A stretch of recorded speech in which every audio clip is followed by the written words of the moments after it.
爸爸昏迷了，进入到安宁的符合要件里面，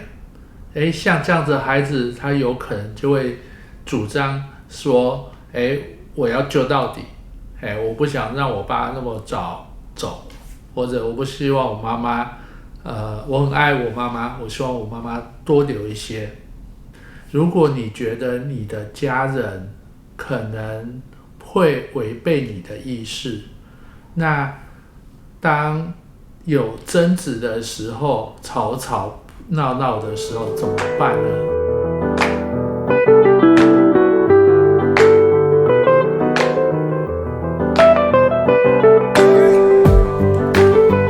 嗨，我是安德鲁社公司。今天的场景不太一样，因为今天我来台北，准备明天去三军总医院上课所以在饭店里面录了这一段影片。最近我在临床的工作上面发现有一个很大的一个问题，就是有些人因为疾病的因素或者意外进入到一个安宁的区域，这个时候发现病人之前曾经有表示过他想要怎样，但是有一些的家属并不赞同病人的一些看法，但是他又没有sign过这个意愿书，所以就在这个医疗决策里面当中产生了一些纠纷，有一些隔阂，有一些争执这是一个人生当中很不妙的一件事情。在安宁里面大家都知道，在我们健康意识清楚的时候要写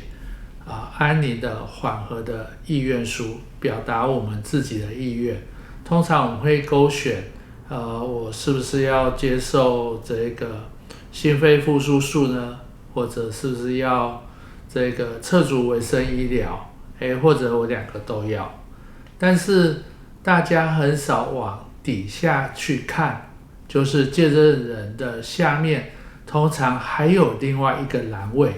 叫做医疗委任代理人的部分。这个部分是很少人会去填写的部分。填写这个部分还要另外附一张医疗委任书，这个里面你可以排很多你的好朋友，按顺序排。就是如果我们生病的时候，我们没办法意识表示的时候，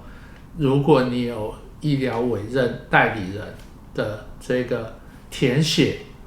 医疗委任代理人就可以代表我来表达我的主张跟意见。这个是一个第一人称，就是我请他当我的医疗代理人，他就代表我讲的所有意见。所以如果我遇到重大车祸昏迷了，然后这个生命垂危，符合安宁的要件，但是我有医疗委任代理人，医疗委任代理人他就代表我可以表达所有的意见，要不要实行 DNR 的部分，要不要侧足维生医疗的部分，他代表我，所以他会优于民法上面的其他家人的顺位，因为他就是代理我的意见。这个是一个很重要的事情。如果你觉得你的家人可能会违背你的意识，那当有争执的时候，吵吵闹闹的时候怎么办呢？如果你有医疗委任代理人，医疗委任代理人就可以代替你主张你的意见。这是一个大家常忽略的事情，所以是一件重要的事。希望你可以思考一下，当写 DNR 的时候，是不是底下要多一个附带的医疗委任？或许有很多人就会觉得，我自己都签了，那为什么要委任呢？其实很多时候你签了，但是孩子们不一定赞同你的看法。比如说我们在临床上也会经常遇到几种状况，第一个就是家属发现妈妈或爸爸长辈的健保卡里面有被注记这个安宁缓和条例的意愿书的注记在里面，就跑来到医院的社工室问说，我爸爸怎么有签这种东西在健保卡里面？是谁签的？我要把它撤除掉。很不好意思哦，因为你不是本人，所以你没办法代替你的父亲把这个委任书撤除。但是如果我或者这个爸爸昏迷了，进入到安宁的符合要件里面，像这样子的孩子，他有可能就会主张说，我要救到底，我不想让我爸那么早走，或者我不希望我妈妈，我很爱我妈妈，我希望我妈妈多留一些。当遇到这种情况的时候，医生就会很两难，虽然会告诉你，这是妈妈的意愿，也符合了，但是医生心里又很害怕，会不会被家属告？如果这个时候你有医疗委任代理人，医疗委任代理人就可以出来主张你的意愿，